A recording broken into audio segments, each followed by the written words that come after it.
സമാധാനത്തിന്റെ ദൈവം തന്നെ നിങ്ങളെ മുഴുവനും ശുദ്ധീകരിക്കുമാറാകട്ടെ.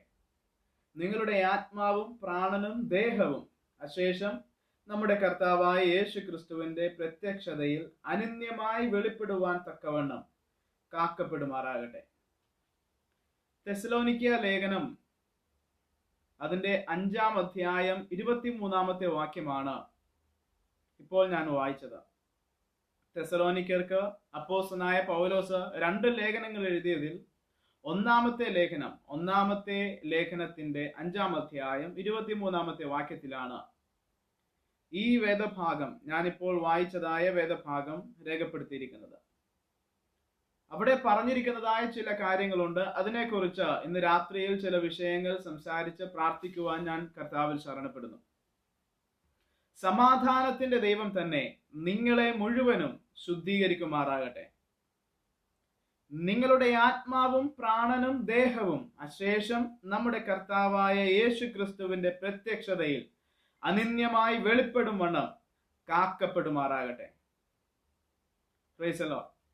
ഒരു വിശുദ്ധീകരണത്തെക്കുറിച്ചും വിശുദ്ധീകരണത്തിന്റെ ആവശ്യകതയെക്കുറിച്ചും വിശുദ്ധീകരണം നൽകുന്നത് ആരാണ് എന്നതിനെക്കുറിച്ചും ഈ കർത്താവിന്റെ വചനം നമ്മെ വളരെ വ്യക്തമായി പഠിപ്പിക്കുകയാണ്, നമുക്ക് മനസ്സിലാക്കി തരികയാണ്. സ്തോത്രം. ഈ വേദഭാഗത്തിന്റെ ആരംഭത്തിങ്കൽ സർവശക്തനായ ദൈവത്തെ വിളിച്ചിരിക്കുന്ന ഒരു പേര്, അഭിസംബോധന ചെയ്തിരിക്കുന്ന ഒരു പേര് സമാധാനത്തിന്റെ ദൈവം. Price the Lord. കർത്താവ് പല പേരുകളിൽ അറിയപ്പെടുന്നുണ്ട്. ദൈവത്തിന് പല പേരുകൾ വേദപുസ്തകത്തിൽ ഉടനീളം വായിക്കുമ്പോൾ നമുക്ക് കാണുവാൻ കഴിയും. പക്ഷെ ഇവിടെ കാണുന്നത് സമാധാനത്തിന്റെ ദൈവം എന്നാണ്. സമാധാനത്തിന്റെ ദൈവം. എന്തുകൊണ്ടാണ് ദൈവത്തെ സമാധാനത്തിന്റെ ദൈവം എന്ന് വിളിക്കുന്നത്? സമാധാനത്തിന്റെ ദൈവം എന്ന് ദൈവത്തിന് പേര് നൽകിയത് എന്തുകൊണ്ടാണ്?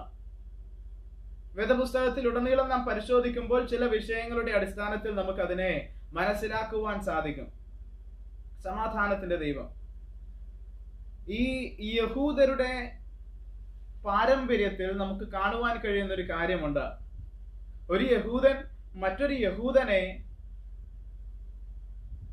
മുഖാമുഖം കാണുന്ന സമയത്ത് അവര് വന്ദനം പറഞ്ഞിരുന്നത്, ഇപ്പോഴത്തെ കാലത്ത് ഗുഡ് മോർണിംഗ്, രാവിലെ ആണെങ്കിൽ ഗുഡ് മോർണിംഗ്, ഉച്ചയ്ക്കാണെങ്കിൽ ഗുഡ് ആഫ്റ്റർനൂൺ, ഈവനിങ് ആണെങ്കിൽ ഗുഡ് ഈവനിങ്, അതുപോലെയുള്ളതായ വന്ദനങ്ങൾ അറിയിച്ചു കൊണ്ടിരുന്നത് യഹൂദന്മാരുടെ പാരമ്പര്യ പ്രകാരം അവരുടെ ട്രഡീഷനിൽ അനുസരിച്ച് അവര് ഷാലോം എന്നായിരുന്നു. ഷാലോം, സമാധാനം. അവര് പരസ്പരം വന്ദനം ചെയ്യുന്നത് ഷാലോം എന്ന് പറഞ്ഞുകൊണ്ട്, പീസ്, സമാധാനം നിങ്ങൾക്ക് ഞാൻ ആശംസിക്കുന്നു എന്ന് പറഞ്ഞുകൊണ്ടായിരുന്നു. Price the Lord. സമാധാനം വളരെയധികം ഇമ്പോർട്ടൻസ് ആയിട്ട് നാം നോക്കേണ്ടുന്ന ഒരു കാര്യമാണ്, ഒരു വിഷയമാണ്. ഇന്നത്തെ ലോകത്തിലേക്ക് നാം നോക്കിയാൽ സമാധാനമില്ലാതെ സകല മനുഷ്യരും അങ്ങുമിങ്ങും ഓടി നടക്കുകയാണ്. എവിടെ നിന്നാണ് എനിക്ക് സമാധാനം ലഭിക്കുന്നത്? എവിടെയാണ് എൻ്റെ വിഷയത്തിന് പരിഹാരം ലഭിക്കുന്നത്? എവിടെയാണ് എനിക്കൊരു ആശ്വാസം ലഭിക്കുന്നത് എന്ന് അന്വേഷിച്ചുകൊണ്ട് ഈ ലോകത്തിലെ സകല മനുഷ്യരും അവരുടെ കയ്യിലുള്ള പണം ചെലവഴിക്കുകയും അവർക്ക് പല പല പിൽഗ്രിമേജസിൽ, തീർത്ഥാടന കേന്ദ്രങ്ങളിൽ, ദൂര ദേശങ്ങളിലൊക്കെ സഞ്ചരിക്കുകയും വളരെ വലിയ ത്യാഗങ്ങൾ സഹിക്കുകയൊക്കെ ചെയ്യുന്നത് നമുക്ക് കാണുവാൻ കഴിയുന്നുണ്ട്. എന്തിനു വേണ്ടിയാ? സമാധാനത്തിന് വേണ്ടി, ആശ്വാസത്തിന് വേണ്ടി, ജീവിതത്തിൽ ഒരിറ്റ് സന്തോഷം ലഭിക്കുന്നതിന് വേണ്ടി അവരുടെ കയ്യിലുള്ള പണം, അവരുടെ സമയം, അവരുടെ അധ്വാനം ഒക്കെയും ചെലവഴിക്കുകയാ. പക്ഷേ ഇവിടെ കർത്താവിനെ കുറിച്ച് പറയുന്നത് സമാധാനത്തിന്റെ ദൈവം എന്ന. ഈ കർത്താവ് നൽകുന്ന സമാധാനം എന്ന് പറയുന്നത് ഫ്രീ ആയിട്ടാ, ഒരു ചിലവുമില്ല. നമ്മുടെ കയ്യിലിരിക്കുന്ന പൈസ കർത്താവിന് വേണ്ട, പകരം ഞാൻ നിങ്ങൾക്ക് സമാധാനം നൽകാമെന്നല്ല കർത്താവ് പറഞ്ഞത്. നിങ്ങളുടെ വീടിന്റെ ഒരു ഭാഗം എനിക്ക് എഴുതി തരണം, നിങ്ങളുടെ വസ്തുവിന്റെ ഒരു ഭാഗം എനിക്ക് എഴുതി തന്നാൽ നിങ്ങൾക്ക് സമാധാനം എന്നല്ല കർത്താവ് പറഞ്ഞിരിക്കുന്നത്. Price the Lord. കർത്താവ് ഫ്രീ ആയിട്ട് നമുക്ക് സമാധാനം നൽകുക. ആ സമാധാനം ആവശ്യമുള്ളവർ, ആ സമാധാനം വേണമെന്ന് ആഗ്രഹിക്കുന്നവർ ഇന്ന് രാത്രിയിൽ എന്നെ കേൾക്കുന്നുണ്ടെങ്കിൽ ഞാൻ പറയുവാൻ പോകുന്ന തുടർന്നുള്ള കാര്യങ്ങൾ കൂടെ ഒന്ന് ശ്രദ്ധിക്കുവാനിടയായി തീരണം. അത് നിങ്ങളുടെ ജീവിതത്തിൽ വലിയ ഒരു മാറ്റത്തിന് മുഖാന്തിരമായി തീരും എന്ന് ഞാൻ വിശ്വാസത്തോടുകൂടെ പറയുകയാണ്. എന്റെ പരിചയത്തിൽ നിന്നുകൊണ്ടോ അല്ലെങ്കിൽ എന്റെ അറിവിൽ നിന്നുകൊണ്ടോ അല്ല ഞാൻ പറയുന്നത്. കർത്താവിന്റെ വചനത്തിൽ നിന്നുകൊണ്ട്, വചനത്തെ അടിസ്ഥാനമാക്കിക്കൊണ്ടാണ് ഞാൻ പറയുന്നത്. കർത്താവ് നൽകുന്ന സമാധാനം എന്ന് പറയുന്നത് ശാശ്വതമായ സമാധാനമാണ്. അതൊരു മനുഷ്യർക്കും എടുത്തു കളയുവാൻ സാധിക്കുകയില്ല. അതൊരു സാഹചര്യത്തിനും എടുത്തു കളയുവാൻ സാധിക്കുകയില്ല.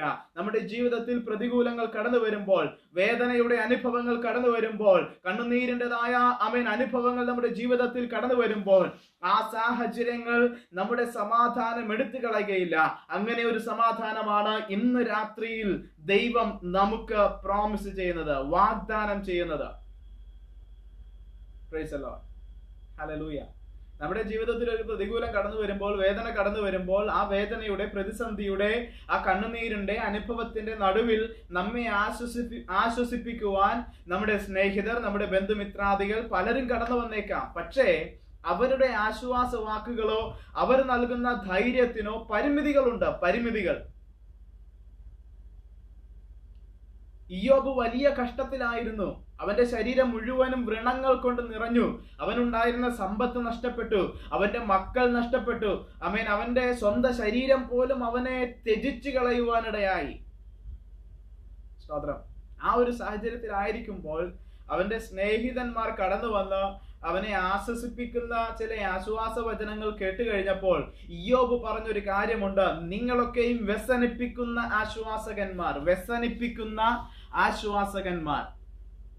സ്നേഹിതർ വലിയ മനോഭാരത്തോടുകൂടെയും തന്റെ സ്നേഹിതനായ ഇയ്യോബിനോടുള്ള സ്നേഹത്തിലൂടെയുമാണ് ആ സ്നേഹിതന്മാർ കടന്നു വന്ന് ആ ഇയ്യോബിനെ ആശ്വസിപ്പിക്കുവാൻ ശ്രമിച്ചത്. പക്ഷേ അവരുടെ വാക്കുകൾ മാനുഷിക വാക്കുകളായതുകൊണ്ട്, മാനുഷിക ശബ്ദമായതുകൊണ്ട് അവർ പറഞ്ഞതായ കാര്യങ്ങൾ ഇയ്യോബിനെ കൂടുതൽ വിഷമിപ്പിക്കുവാൻ ഇടയായിത്തീർന്നു.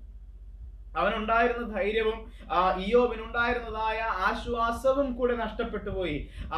ആ ഒരു വിഷമസന്ധിയുടെ നടുവിൽ വീണ്ടും വ്യസനിപ്പിക്കുന്ന ആശ്വാസകന്മാരായി തന്റെ സ്നേഹിതർ തീർന്നു എന്നാണ് നമുക്ക് വേദപുസ്തകത്തിൽ വായിക്കുവാൻ കഴിയുന്നത്. ഞാൻ പറഞ്ഞു വരുന്നത്, മനുഷ്യർക്ക് ഒരു വ്യക്തിയെ ആശ്വസിപ്പിക്കുവാൻ, സമാധാനിപ്പിക്കുവാൻ, സന്തോഷിപ്പിക്കുവാൻ പരിമിതികളുണ്ട്, പരിമിതികൾ. ശാശ്വതമായ സമാധാനം, ശാശ്വതമായ സന്തോഷം ഒരു വ്യക്തിക്കും, ഒരു മനുഷ്യർക്കും, ഒരു മനുഷ്യന് നൽകുവാൻ കഴിയുകയില്ല. പക്ഷേ കർത്താവ് ഇവിടെ വാഗ്ദാനം നൽകുകയാ: എന്റെ സമാധാനം ഞാൻ നിങ്ങൾക്ക് തന്നേച്ചു പോകുന്നു. ഈ ലോകം തരുന്നത് പോലെയുള്ള സമാധാനമല്ല ഞാൻ നിങ്ങൾക്ക് തരുന്നത്. നിത്യമായ സമാധാനം ഞാൻ നിങ്ങൾക്ക് തന്നേച്ചു പോവുകയാണെന്ന് കർത്താവ് പറഞ്ഞിരിക്കുന്നത്. Price the lord, hallelujah. ആ പ്രോമിസ്, ആ വാഗ്ദത്തം നാം മുറുകെ പിടിക്കുവാനിടയാകണം. ഇത് രാത്രിയിൽ എന്നെ കേൾക്കുന്ന എല്ലാവരുടെയും ജീവിതത്തിൽ ആ സമാധാനം വരുവാനിടയായി തീരണം. ലോകമനുഷ്യരുടെ ജീവിതത്തിൽ പ്രതികൂലങ്ങൾ കടന്നു വരുമ്പോൾ അവർ സമാധാനം കണ്ടെത്തുവാൻ കഴിയാതെ, സ്വസ്ഥത അനുഭവിക്കുവാൻ കഴിയാതെ, മാനസിക സംഘർഷത്തിൽ, പിരിമുറുക്കത്തിൽ അകപ്പെടുമ്പോൾ അവരുടെ ജീവൻ അവസാനിപ്പിക്കുവാൻ ഒരു മുഴം കയറിലോ ഒരു ചെറിയ കുപ്പി വിഷത്തിലോ ആശ്രയിക്കുമ്പോൾ, സ്തോത്രം, ഹല്ലേലൂയ, ഇന്ന് രാത്രിയിൽ എന്നെ കേൾക്കുന്ന ഓരോരുത്തരുമായി പറയുവാനുള്ളത്, ഒരു മുഴം കയറിലോ അല്ലെങ്കിൽ ഒരു കുപ്പി വിഷത്തിലോ അല്ല നമ്മുടെ ജീവിതം അവസാനിപ്പിക്കേണ്ടത്. നമുക്ക് സമാധാനവും സ്വസ്ഥതയും, നമ്മുടെ ജീവിതത്തിന് ശുഭമായ ഒരു ഭാവിയും ഒരു പ്രത്യാശ നൽകുവാൻ കഴിവുള്ള ഒരു കർത്താവ് ജീവിച്ചിരിപ്പുണ്ട്, ജീവിക്കുന്നുണ്ട്. ആ കർത്താവിന്റെ അടുക്കലേക്ക് നാം തിരികെയാണെങ്കിൽ, നാം ആശ്രയം വയ്ക്കുകയാണെങ്കിൽ, അവൻ നമ്മെ ആശ്വസിപ്പിക്കുവാനിടയായിത്തീരും. Price the Lord. സമാധാനത്തിന്റെ ദൈവം, സമാധാനത്തിന്റെ ദൈവം. കർത്താവിനെ അഭിസംബോധന ചെയ്യുന്നത് സമാധാനത്തിന്റെ ദൈവമെന്ന്. എന്തുകൊണ്ടാണ് സമാധാനത്തിന്റെ ദൈവമെന്ന് അവിടെ പൗലോസ് അപ്പോസ്തലൻ എഴുതിയിരിക്കുന്നത്? ചില വിഷയങ്ങൾ നിങ്ങളുടെ മുൻപിലേക്ക് ഞാൻ കൊണ്ടുവരികയാണ്. എപ്പോഴാണ് ഒരു മനുഷ്യന്റെ സമാധാനം നഷ്ടപ്പെടുന്നത്? 3 കാര്യങ്ങൾ ഞാൻ ഉദാഹരണമായിട്ട് എടുക്കുക. 3 കാര്യങ്ങൾ മാത്രം ഞാൻ ഉദാഹരണമായിട്ട് എടുക്കുക. പല പല കാരണങ്ങൾ കൊണ്ട് ഒരു മനുഷ്യന്റെ സ്വസ്ഥതയും സമാധാനവും നഷ്ടപ്പെട്ടേക്കാം. പക്ഷെ 3 കാര്യങ്ങൾ മാത്രം വേദപുസ്തകത്തിന്റെ അടിസ്ഥാനത്തിൽ വേദപുസ്തകത്തിലെ ചില വിഷയങ്ങളുടെ അടിസ്ഥാനത്തിൽ നിങ്ങളുടെ മുൻപാകെ കൊണ്ടുവന്ന് എന്തുകൊണ്ടാണ് കർത്താവ് സമാധാനത്തിന്റെ ദൈവമായതെന്ന് പറയുവാൻ ഞാൻ ആഗ്രഹിക്കുന്നു. Price the lord. ഹല്ലേലൂയ. ഇവിടെ ദൈവമായ കർത്താവ് മനുഷ്യനെ സൃഷ്ടിച്ച് ഏദൻ തോട്ടത്തിലാക്കിയപ്പോൾ എങ്ങനെയായിരുന്നു അവരുടെ അവസ്ഥ? ഹല്ലേലൂയ. അവിടെ ഒരു സ്വർഗീയമായ അനുഭവമായിരുന്നു ഏദൻ തോട്ടം. ഏദൻ തോട്ടം, ആ പേര് കേൾക്കുമ്പോൾ തന്നെ അവിടെ നിറഞ്ഞു നിൽക്കുന്നതായ ദൈവ സാന്നിധ്യം, അവിടെ നിറഞ്ഞു നിൽക്കുന്നതായ ദൈവിക അനുഭവം, ദൈവികമായ സന്തോഷം, ആ ദൈവിക സമാധാനം, ആ ഏദൻ തോട്ടം എന്ന് കേൾക്കുമ്പോൾ തന്നെ നമ്മുടെ മനസ്സിലേക്ക് ഒരു കുളിർമയാ കടന്നു വരുന്നത്. Price the Lord. അങ്ങനെ ഒരു സാഹചര്യത്തിലേക്ക് കർത്താവ് ആദാമിനെയും ഹവ്വയെയും സൃഷ്ടിച്ച് അവരെ അവിടെ ആക്കുവാനിടയായിത്തീർന്നു. ആ സൃഷ്ടി എങ്ങനെയുള്ളതായിരുന്നു? പക്ഷേ അതിന്റെ ആ സാഹചര്യത്തിന് നടുവിൽ നിന്ന് ആ സാഹചര്യങ്ങൾ, ആ അനുഭവങ്ങൾ, ആ ദൈവികമായ അനുഭവങ്ങൾ മാറി മറിയുവാൻ അധിക സമയം വേണ്ടി വന്നില്ല എന്നാണ് നമുക്ക് വേദപുസ്തകം വായിക്കുമ്പോൾ കാണുവാൻ കഴിയുന്നത്. Price the Lord. അവിടെ നമുക്ക് കാണുവാൻ കഴിയുന്നത് ചില വിഷയങ്ങളാണ്. കർത്താവിന്റെ സൃഷ്ടി എങ്ങനെയുള്ളതായിരുന്നു? ദൈവം സൃഷ്ടിച്ച പക്ഷിമൃഗാദികളെയോ ഈ പ്രപഞ്ചത്തിലെ സകല സൃഷ്ടികളെയോ ഒന്നും ഞാൻ ചൂണ്ടിക്കാണിക്കുന്നില്ല. സൃഷ്ടികളുടെ മകുടമായ മനുഷ്യനെ മാത്രം ഞാൻ ചൂണ്ടിക്കാണിക്കുകയാണ്. ആമേൻ. സൃഷ്ടിയുടെ മകുടമായ മനുഷ്യനെ കർത്താവ് സൃഷ്ടിച്ചപ്പോൾ എങ്ങനെയായിരുന്നു കർത്താവ് സൃഷ്ടിച്ചത്? കർത്താവ് അവനെയും അവളെയും സൃഷ്ടിച്ചത്, ആദമിനെയും ഹവ്വയെയും സൃഷ്ടിച്ചത് കംപ്ലീറ്റ് ആയിട്ടായിരുന്നു, പരിപൂർണരായിട്ടായിരുന്നു കർത്താവ് ആദാമിനെയും ഹവ്വയെയും സൃഷ്ടിച്ചത്, മനുഷ്യനെ കർത്താവ് സൃഷ്ടിച്ചത്. ഹല്ലേലൂയ. കംപ്ലീറ്റ്, പരിപൂർണതയോടുകൂടെ.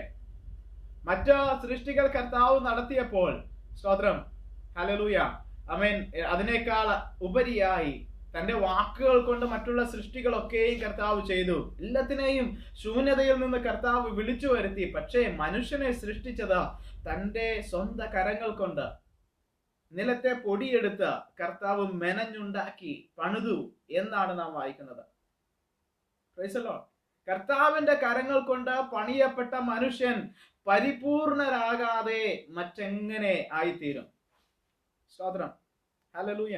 അവൻ എഴുതാനും വരയ്ക്കാനൊക്കെ അറിയാത്ത ഒരു കൊച്ചു കുഞ്ഞ് ഒരു ചിത്രം വരയ്ക്കുമ്പോഴത്തേക്കും അതിനകത്ത് ഒരുപാട് തെറ്റുകുറ്റങ്ങൾ വരുവാനിടയായിത്തീരും. പക്ഷേ സമൂഹത്തിൽ, അല്ലെങ്കിൽ ഇന്നത്തെ ലോകത്തിൽ ശ്രേഷ്ഠരായ ചിത്രകാരന്മാരായ മൈക്കലാഞ്ചലോ പോലെയുള്ളവരൊക്കെ ഒരു ചിത്രം വരയ്ക്കുകയാണെങ്കിൽ, ഒരു ശില്പത്തെ പണിയുകയാണെങ്കിൽ അതിന് എത്രത്തോളം പെർഫെക്ഷൻ ഉണ്ടായിരിക്കും. ആ ചിത്രം കണ്ടുകൊണ്ട്, അല്ലെങ്കിൽ ആ ഒരു രൂപം കണ്ടുകൊണ്ട് നമുക്ക് അതിനകത്ത് ഒരു ഡിഫക്റ്റ് പറയുവാൻ സാധിക്കുകയില്ല. Price the lord. ഹല്ലേലൂയ. ലോകത്തിലെ മനുഷ്യരുടെ സൃഷ്ടികൾക്ക് അത്രത്തോളം ശ്രേഷ്ഠതയുണ്ടെങ്കിൽ മൈക്കലാഞ്ചലോയെ പോലെയുള്ളതായ അതുപോലെ ശ്രേഷ്ഠരായ പല കലാകാരന്മാരുടെയും സൃഷ്ടികൾക്ക് അത്രത്തോളം ശ്രേഷ്ഠതകൾ നമുക്ക് പറയുവാൻ കഴിയുമെങ്കിൽ, ഞാൻ ഏതോ ഒരു ചിത്രത്തെ കുറിച്ച് ഇപ്രകാരം പറഞ്ഞിട്ടുണ്ട്, ആ ചിത്രത്തിനകത്ത് മറഞ്ഞിരിക്കുന്നതായ രഹസ്യങ്ങൾ ഇപ്പോഴും വെളിപ്പെട്ട് കിട്ടിയിട്ടില്ല. അവര് ഇങ്ങനെ പരീക്ഷിച്ചുകൊണ്ടിരിക്കുക, അല്ലെങ്കിൽ അതിനകത്ത് ഗവേഷണം നടത്തിക്കൊണ്ടിരിക്കുക. ആ ചിത്രകാരൻ ആ ഒരു ചിത്രത്തിൽ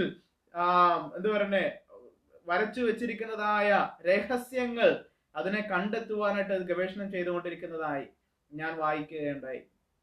എന്ന് നോക്കിയേ, ഒരു മനുഷ്യനായ ഒരു വ്യക്തി വരച്ച ഒരു ചിത്രം, ഉണ്ടാക്കിയ ഒരു രൂപം, അതിനകത്ത് ഇത്രത്തോളം രഹസ്യങ്ങൾ, ഇത്രത്തോളം മറഞ്ഞിരിക്കുന്ന കാര്യങ്ങൾ ഉണ്ടെങ്കിൽ, സ്തോത്രം, ഈ പ്രപഞ്ചത്തെ മുഴുവനും സൃഷ്ടിച്ചവനായ കർത്താവ് സൃഷ്ടിച്ച മനുഷ്യരുടെ സൃഷ്ടി എപ്രകാരമുള്ളതായിരിക്കും?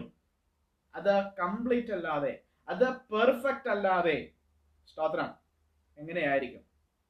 അതെ, ദൈവം സൃഷ്ടിച്ചത്, ദൈവത്തിന്റെ സൃഷ്ടി ശ്രേഷ്ഠതയുള്ളതായിരുന്നു, അത് കംപ്ലീറ്റ് ആയിരുന്നു, പരിപൂർണമായിരുന്നു. ആ പരിപൂർണത എങ്ങനെയാണെന്നറിയാമോ നമുക്ക് കാണുവാൻ കഴിയുന്നത്? പക്ഷെ ആ പരിപൂർണതയിൽ നിന്ന് മനുഷ്യൻ താഴെ വീണു. എപ്പോഴാണ് താഴെ വീണതെന്ന് ഞാൻ പറഞ്ഞു തരാം. ദൈവം മനുഷ്യനെ സൃഷ്ടിച്ചപ്പോൾ അവർക്ക് വസ്ത്രമില്ലായിരുന്നു. പക്ഷേ അവരവരുടെ നഗ്നത തിരിച്ചറിഞ്ഞില്ല. കാരണം എന്താ? ദൈവത്തിൻ്റെതായ തേജസ് അവരെ ചുറ്റിയിരുന്നു. സ്തോത്രം. പക്ഷേ മനുഷ്യൻ ആദ്യം പാപം ചെയ്തപ്പോൾ ദൈവം ഭക്ഷിക്കരുതെന്ന് കൽപ്പിച്ചതായ വൃക്ഷത്തിന്റെ ഫലം മനുഷ്യൻ ഭക്ഷിച്ചപ്പോൾ അവിടെ വായിക്കുന്നത് ഇങ്ങനെയാണ്: അവര് നഗ്നരെന്ന് അവര് തിരിച്ചറിഞ്ഞു. എന്ന് പറഞ്ഞു കഴിഞ്ഞാൽ അവരെ വാരി ചുറ്റിയിരുന്നതായ ഒരു ഉടയാടയുണ്ടായിരുന്നു, തേജസിന്റെ ഉടയാട. അവര് പാപം ചെയ്തപ്പോൾ ആ ഉടയാട അവർക്ക് നഷ്ടപ്പെട്ടു. അവരുടെ വസ്ത്രം, തേജസിന്റെ വസ്ത്രം അവർക്ക് നഷ്ടപ്പെട്ടു പോകുവാനിടയായി. Praise the lord. ഹല്ലേലൂയ. കംപ്ലീറ്റ് ആയിരുന്ന, പരിപൂർണരായിരുന്ന ആ അവസ്ഥയിൽ നിന്ന് മനുഷ്യർ പാപം ചെയ്തപ്പോൾ, തെറ്റു ചെയ്തപ്പോൾ, ദൈവ കൽപ്പന ലംഘിച്ചപ്പോൾ താഴെ വീണു. അവരുടെ ആ പരിപൂർണ അവസ്ഥയ്ക്ക് മാറ്റം വരുവാനിടയായി തീർന്നു. ഹല്ലേലൂയ. അവരുടെ നഗ്നത മറയ്ക്കുവാൻ അവിടെ കാണുന്നത് ഇങ്ങനെയാണ്: അവര് ഇലകൾ കൊണ്ട് വസ്ത്രം അവർക്ക് ഉണ്ടാക്കിയെന്ന. Praise the lord. ഹല്ലേലൂയ. നോക്കിയേ, എപ്പോഴാണ് സമാധാനം നഷ്ടപ്പെടുന്നതെന്ന് ഞാൻ പറഞ്ഞു വരുന്നത്? കംപ്ലീറ്റ്നെസ് ഇല്ലാതെ വരുമ്പോൾ, ദൈവ സൃഷ്ടിയിൽ നിന്ന് ദൈവം മനുഷ്യരെ കുറിച്ച് ആഗ്രഹിക്കുന്നതായ സ്ഥാനത്ത് നിന്ന് മനുഷ്യൻ താഴെ വീഴുമ്പോൾ സമാധാനം നഷ്ടപ്പെടുവാനിടയായിത്തീരും. Praise the lord. ഹല്ലേലൂയ. ഞാനൊരു ഉദാഹരണം പറയാം. എപ്പോഴാണ് സമാധാനം നഷ്ടപ്പെടുന്നതെന്ന് വ്യക്തമായി മനസ്സിലാക്കുവാനായിട്ട് ഒരു ഉദാഹരണം ഞാൻ പറയാം. ഒരു മനുഷ്യൻ ഒരു വീട് പണിയുവാൻ ആഗ്രഹിച്ച, അതിനു വേണ്ടിയതായ ക്രമീകരണങ്ങളൊക്കെ ചെയ്തു. തൻ്റെ കയ്യിലുള്ളതായ പണവും തൻ്റെ സമ്പാദ്യവും എല്ലാം ഒരുമിച്ച് കൂട്ടി അദ്ദേഹം അതിൻ്റെ പണി ആരംഭിച്ചു. തനിക്കുള്ളതായ സ്ഥലം, വസ്തുവിൽ അതിനു വേണ്ടിയതായ വാനം വെട്ടി, അതിനു വേണ്ടിയതായ തറക്കല്ലിട്ടു. അതുപോലെ അതിന്റെ മുകളിലേക്ക് പണിത് കെട്ടിപ്പടുത്തുവാൻ തുടങ്ങി. Price the lord. ഹല്ലേലൂയ. എന്നാൽ ചില മാസങ്ങൾ കഴിഞ്ഞപ്പോൾ അദ്ദേഹത്തിന്റെ കയ്യിലെ പണം തീർന്നു. ഈ താൻ ആഗ്രഹിച്ച ഇത്രത്തോളം സന്തോഷത്തോടുകൂടെ പണിത് മുകളിലേക്ക് കൊണ്ടുവന്നതായ ഈ ഭവനത്തിന്റെ പണി തീർക്കുവാൻ, ഈ കെട്ടിടത്തിന്റെ പണി തീർക്കുവാൻ കഴിയാത്ത ഒരു സാഹചര്യം തന്റെ ജീവിതത്തിൽ കടന്നു വന്നപ്പോൾ തനിക്ക് സമാധാനം നഷ്ടപ്പെടുവാനിടയായി തീർന്നു. അതോടൊപ്പം തന്നെ തന്റെ കുടുംബത്തിൽ തന്റെ ഭാര്യയ്ക്ക് ഒരു വലിയ രോഗം, ഒരു മാറാ രോഗം പെട്ടെന്ന് പിടിപ്പെടുവാനിടയായി തീർന്നു. ഉദാഹരണത്തിന് ഒരു ക്യാൻസർ കടന്നു വരുവാനിടയായി. താൻ വളരെയധികം ആഗ്രഹത്തോടുകൂടെ, പ്രതീക്ഷയോടുകൂടെ തന്റെ സമ്പാദ്യമെല്ലാം സ്വരുക്കൂട്ടി ഒരു ഭവനത്തിന്റെ പണി ആരംഭിച്ചതാ. ആ പണി പാതി വഴി എത്തിയപ്പോൾ തന്റെ സഹധർമ്മിണിക്ക് ക്യാൻസർ പിടിപെട്ട് ആ തന്റെ സമ്പാദ്യം മുഴുവനും ആ രോഗത്തിലൂടെ അതിന്റെ ചികിത്സാ ചെലവുകളിലേക്ക് വഴിമാറ്റപ്പെട്ടപ്പോൾ ആ മനുഷ്യന്റെ ജീവിതത്തിൽ സമാധാനം നഷ്ടപ്പെടുവാനിടയായി തീർന്നു. പലരെയും നമുക്ക് അങ്ങനെ കാണുവാൻ കഴിയും. നമ്മുടെ ചുറ്റുവട്ടത്ത് നാം നോക്കിക്കഴിഞ്ഞാൽ അതുപോലെയുള്ള സാഹചര്യത്തിലായിരിക്കുന്ന പലരെയും നമുക്ക് കാണുവാൻ കഴിയും. Price the lord. ഹല്ലേലൂയ. ആമേൻ. പ്രതീക്ഷിക്കാത്ത സമയത്ത് ഒരു രോഗം കടന്നു വരുമ്പോൾ, ഒരു പ്രതിസന്ധി കടന്നു വരുമ്പോൾ, ആമേൻ, ഹല്ലേലൂയ, ആ ഒരു പൂർത്തീകരണം കാണുവാൻ കഴിയാതെ, ആമേൻ, അവൻ ആഗ്രഹിക്കുന്നതായ ഒരു പൂർണ്ണത കാണുവാൻ കഴിയാതെ പാതി വഴിയിൽ ഉപേക്ഷിക്കപ്പെട്ട് കഴിയുമ്പോൾ അവിടെ ഒരു ആ വ്യക്തിയുടെ ജീവിതത്തിൽ സമാധാനം നഷ്ടപ്പെടുന്നത് നമുക്ക് മനസ്സിലാക്കുവാൻ അല്ലെങ്കിൽ കാണുവാൻ കഴിയും. അതുപോലെയുള്ള പലരെയും നമുക്ക് നമ്മുടെ ചുറ്റുവട്ടങ്ങളിൽ കാണുവാൻ കഴിയും. അങ്ങനെയുള്ളവർ ചിലപ്പോൾ ഈ സന്ദേശം കേൾക്കുന്നുണ്ടായിരിക്കാം. Price the Lord. ഇവിടെ സമാധാനത്തിന്റെ ദൈവം എന്ന കർത്താവിനെ എന്തുകൊണ്ടാണ് വിളിക്കുന്നത് എന്നാണ് നമ്മൾ പറഞ്ഞു വരുന്നത്. സൃഷ്ടിയുടെ പ്രാരംഭത്തിൽ ഉണ്ടായിരുന്നതായ പരിപൂർണത, ആ കംപ്ലീറ്റ്നെസ് മനുഷ്യർ പാപം ചെയ്തപ്പോൾ അവർക്ക് നഷ്ടപ്പെട്ടു. ആ പരിപൂർണത നഷ്ടപ്പെട്ട് അവര് അപൂർണരായി തീർന്നു. ദൈവത്തിന്റെ പരിപൂർണതയിൽ നിന്ന് അവർ താഴെ വീണു. അവർ അപൂർണരായി തീർന്നു. അവര് നഗ്നരാണെന്ന് അവർ തിരിച്ചറിയുകയും അവര് ആ ഒരു അനുഭവത്തിലേക്ക് വരികയും ചെയ്തു. Price the Lord. അപ്പോൾ എവിടെയാണ് പരിപൂർണതയില്ലാത്തത്? എവിടെയാണ് പൂർണ്ണതയില്ലാത്തത്? എവിടെയാണ് പാതി വഴിയിൽ നിൽക്കുന്നത്? എവിടെയാണ് കംപ്ലീറ്റ്നെസ് ഇല്ലാത്തത്? അവിടെ സമാധാനം ഉണ്ടാകുകയില്ല. പാതി വഴിയിൽ ഉപേക്ഷിക്കപ്പെട്ട എന്തിന്റെയും നടുവിൽ നിൽക്കുന്ന വ്യക്തി ആ വ്യക്തിയുടെ ജീവിതത്തിൽ ഒരിക്കലും സമാധാനം അനുഭവിക്കുവാൻ കഴിയുകയില്ല. എല്ലാറ്റിനും ഒരു പൂർണ്ണത വന്നെങ്കിൽ, എല്ലാറ്റിനും ഒരു കംപ്ലീറ്റ്നെസ് ഉണ്ടെങ്കിൽ മാത്രമേ ഒരു വ്യക്തിക്ക് തന്റെ ജീവിതത്തിൽ സമാധാനം അനുഭവിക്കുവാൻ കഴിയുകയുള്ളൂ. രണ്ടാമത്തെ കാര്യം ഞാൻ പറയാം. 3 കാര്യങ്ങളാണ് ഞാൻ പറയുവാൻ ഉദ്ദേശിക്കുന്നത്. രണ്ടാമത്തെ കാര്യം ഇതാണ്: ദൈവം മനുഷ്യനെ സൃഷ്ടിച്ചപ്പോൾ മനുഷ്യൻ യുണീക്ക് ആയിരുന്നു. Unique. Price the lord. Hallelujah. എന്നെ കർത്താവ് സൃഷ്ടിച്ചിരിക്കുന്നത് യുണീക്കാണ്. യുണീക്ക് ആയിട്ടാണ്. എന്നെ പോലെ കർത്താവ് മറ്റൊരാളെ സൃഷ്ടിച്ചിട്ടില്ല. നമ്മുടെ കൈവിരലുകളിലുള്ളതായ ഈ പ്രിന്റ്, നമ്മുടെ കണ്ണിലുള്ളതായ, കൃഷ്ണമണിയിലുള്ളതായ ഐറിസ്, ഇതിനെ മാച്ച് ചെയ്യുന്നതായ ഒരു വ്യക്തിയെയും ഈ ഭൂമിയിൽ നമുക്ക് കാണുവാൻ കഴിയുകയില്ല.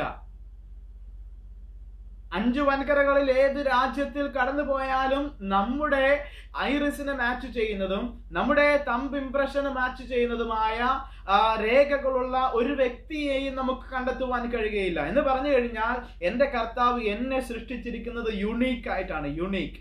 എന്നെ പോലെ ഞാൻ മാത്രം. Price the lord. ഹല്ലേലൂയ. ആമേൻ. ഇവിടെ ആദമിനെയും ഹവ്വയെയും കർത്താവ് സൃഷ്ടിച്ചപ്പോൾ കർത്താവ് അവരെ സൃഷ്ടിച്ചത് യുണീക്ക് ആയിട്ടായിരുന്നു. ദൈവം സൃഷ്ടിച്ച മറ്റു പല മൃഗജാലങ്ങളെയും പക്ഷികളെയും നമുക്ക് അന്ന് കാണുവാൻ കഴിയും. പക്ഷെ അവരിൽ നിന്നെല്ലാം മനുഷ്യന്റെ സൃഷ്ടി വ്യത്യസ്തമായിരുന്നു, യുണീക്ക് ആയിരുന്നു. എന്തുകൊണ്ടാണെന്നറിയാമോ മനുഷ്യൻ യുണീക്ക് ആയിത്തീർന്നത്? മുമ്പേ പറഞ്ഞതുപോലെ തന്നെ ദൈവം മറ്റുള്ളവയെല്ലാം വിളിച്ചു വരുത്തി തന്റെ വാക്കിനാൽ അവയെല്ലാം ഉളവാക്കുവാനിടയായി. എന്നാൽ മനുഷ്യനെ കർത്താവ് സൃഷ്ടിച്ചപ്പോൾ തന്റെ കരങ്ങൾ കൊണ്ട് കർത്താവ് മെനഞ്ഞു. സ്തോത്രം. ഹല്ലേലൂയ. ആമേൻ. മെനഞ്ഞത് മാത്രമല്ല, തന്റെ ജീവശ്വാസം മനുഷ്യന്റെ മൂക്കിൽ കർത്താവ് ഊതി. അങ്ങനെ മനുഷ്യൻ ജീവനുള്ള ദേഹിയായി തീർന്നു. മറ്റു മൃഗങ്ങൾക്കില്ലാത്തതായ ഒരു പ്രത്യേകത കർത്താവ് മനുഷ്യന് നൽകി. തന്റെ ആത്മാവിനെ കർത്താവ് മനുഷ്യന്റെ ശരീരത്തിലേക്ക്, സ്തോത്രം, കടത്തിവിടുകയാണ് അവിടെ കാണുന്നത്. ദൈവത്തിനെ പോലെ ചിന്തിക്കുവാൻ, റീസൺ ചെയ്യുവാൻ, ഹല്ലേലൂയ, സ്തോത്രം, ഇന്റലക്ച്വലി കേപ്പബിൾ ആയിട്ടുള്ള ഒരു ക്രീച്ചറിനെയാണ് കർത്താവ് മനുഷ്യനിലൂടെ സൃഷ്ടിച്ച് ആക്കുവാനിടയായി തീർന്നത്. ഹല്ലേലൂയ. മനുഷ്യന്റെ സൃഷ്ടി യുണീക്ക് ആയിരുന്നു. മനുഷ്യനെ പോലെ മറ്റുള്ള മൃഗങ്ങളെ അല്ല കർത്താവ്, മറ്റുള്ള മൃഗങ്ങളെ പോലെ അല്ല കർത്താവ് മനുഷ്യനെ സൃഷ്ടിച്ചത്. മനുഷ്യനെ സൃഷ്ടിച്ചത് യുണീക്ക് ആയിട്ടാണ്. അതിലും കർത്താവ് ഓരോ വ്യക്തിയും ജനിക്കുന്ന വ്യക്തി, ഇതുവരെ ജനിച്ചിരിക്കുന്ന വ്യക്തികളുണ്ട്, ഇപ്പോൾ ജീവിച്ചിരിക്കുന്നവരുണ്ട്, ഇനി ജനിക്കുവാൻ പോകുന്നവരുണ്ട്. അവരെല്ലാവരെയും നാം എടുത്തു നോക്കിയാൽ ആമേൻ, എനിക്ക് സമമായിട്ട് മറ്റൊരാൾ, അല്ലെങ്കിൽ എന്നെ പോലെ മറ്റൊരാളെ കാണുവാൻ കഴിയുകയില്ല. സ്തോത്രം. കർത്താവ് നമ്മെ സൃഷ്ടിച്ചിരിക്കുന്നത് യുണീക്ക് ആയിട്ടാണ്. യുണീക്ക്. Price the Lord. പക്ഷേ ആമേൻ, ആ യുണീക്നെസ്സിൽ നിന്ന് നാം പുറത്തു വരുമ്പോഴത്തേക്കും, സ്തോത്രം, സമാധാനം നഷ്ടപ്പെടും. സമാധാന ഇല്ലായ്മ അവിടെ ആരംഭിക്കുവാനിടയായിത്തീരും. Praise the lord. ഹല്ലേലൂയ. ദൈവം മനുഷ്യനെ സൃഷ്ടിച്ചപ്പോൾ അവർക്ക് മുമ്പേ പറഞ്ഞതുപോലെ അവർക്ക് കർത്താവ് ഉടുപ്പാൻ ഒരു വസ്ത്രം നൽകിയിരുന്നു. സ്തോത്രം. ആ വസ്ത്രത്തെ അവര് പാപം ചെയ്തപ്പോൾ, ആദ്യമായി തെറ്റ് ചെയ്തപ്പോൾ അവർക്ക് നഷ്ടപ്പെട്ടു. ആ ഒരു യുണീക്നെസ്സിൽ നിന്ന് അവർ താഴെ വീഴുവാനിടയായി തീർന്നു. Price the lord. ഹല്ലേലൂയ. ആമേൻ. അങ്ങനെ ആ യുണീക്നെസ്സിൽ നിന്ന് നാം താഴെ വീഴുമ്പോൾ, ആ യുണീക്നെസ് നമുക്ക് നഷ്ടപ്പെടുമ്പോൾ നമ്മുടെ ജീവിതത്തിൽ സമാധാനമില്ലായ്മ ആരംഭിക്കുവാനിടയായി തീരും. അടുത്ത ഒരു വിഷയമാണ് നമുക്ക് കാണുവാൻ കഴിയുന്നത് യൂണിറ്റി, ഐക്യത.